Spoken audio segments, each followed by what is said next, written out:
एक समय भगवान बुद्ध कोलीय प्रदेश के कोलियों के एक निगम में साधना हेतु विराजमान थे। उसी समय एक कोलीय पुत्र भगवान के पास जाता है। भगवान को प्रणाम कर एक ओर विराजमान होता है।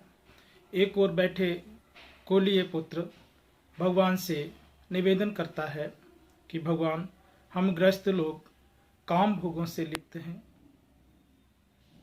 पुत्र पौत्र स्त्री धन संपत्ति इत्यादि में लिप्त रहने वाले हैं।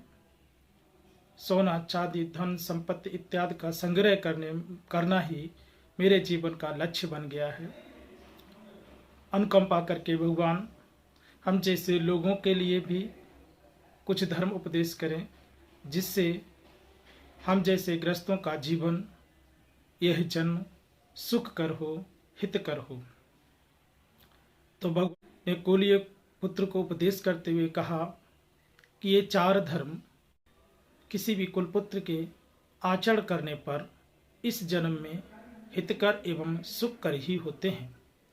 कौन से 4 धर्म? भगवान कहते हैं पहला उत्थान संपदा, दूसरा आरक्ष संपदा, तीसरा कल्याण मित्रता और चौथा समजीवता। इसमें उत्थान संपदा किसे कहते हैं? तो भगवान कहते हैं यहाँ मनुष्य विभिन्न विभिन्न प्रकार से अपनी जीविका चलाता है। कोई व्यापार से, कोई कृषि कर्म से, कोई राज सेवा से, कोई अन्य विभिन्न प्रकार के शिल्पों द्वारा अपनी जीविका चलाता है। वहाँ वह इस आजीविका के समय आलस्य त्याग कर उद्योगी रहना चाहिए और उस अपनी आजीविका में चतुर और होशियार होना चाहिए तथा आजीविका की वृद्धि हेतु निरंतर चिंतन मनन करते रहना चाहिए। इसे उत्थान संपदा कहते हैं। दूसरा आरक्ष संपदा। यहाँ कुछ लोगों के भोग्य ऐश्वर्य तथा धन संपदा इत्यादि उद्योग के अधीन होते हैं, हाथ पैरों से परिश्रम करने के अधीन होते हैं।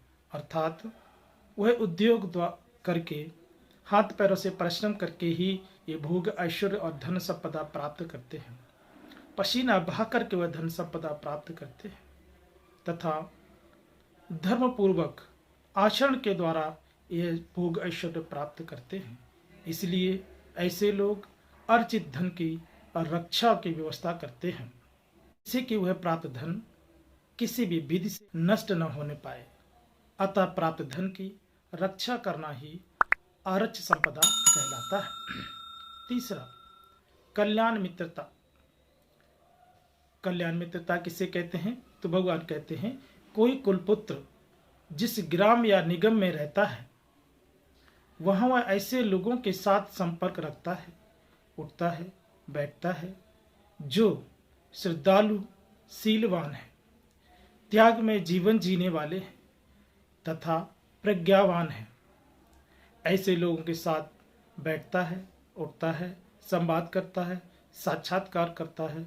उनमें से वह श्रद्धालुओं के साथ रहकर श्रद्धा करना सीखता है, त्यागियों के साथ रह करके त्याग में जीवन जीना सीखता है, शीलवानों के साथ रह करके शील संपदा सीखता है तथा ज्ञानियों के साथ रह करके ज्ञान सीखता है। उनके साथ उठता है, बैठता है, संवाद करता है, साक्षात्कार करता है। यह कहलाती है कल्याण मित्रता। चौथा समजीवता। समजीवता किसे कहते हैं? तो भगवान कहते हैं यहाँ जो कुलपुत्र अपनी संपत्ति के आय एवं व्यय दोनों भागों को जानकर अपनी जीवन शैली को इस प्रकार व्यवस्थित कर ले जिससे वह न इतनी उच्च स्थिति में पहुंच जाए जिससे आय से अधिक व्यय होने लगे और न इतनी हीन स्थिति में हो जाए जिससे लोभ के कारण कुछ दान पुण्य भी न कर सके। इस प्रकार अपनी आय व्यय का तुलनात्मक समीक्षण करता हुआ अपनी जीवन शैली को सम स्थिति में रखता है तो वह समझता है कि मेरे आय एवं व्यय की इस उपाय से ही समता बनी रह सकती है। यह कहलाती है समजीवता। इस प्रकार यहाँ जो उपरोक्त 4 लौकिक कर्मों को सावधानी पूर्वक करता है, उसका यह जन्म सुखकर एवं हितकर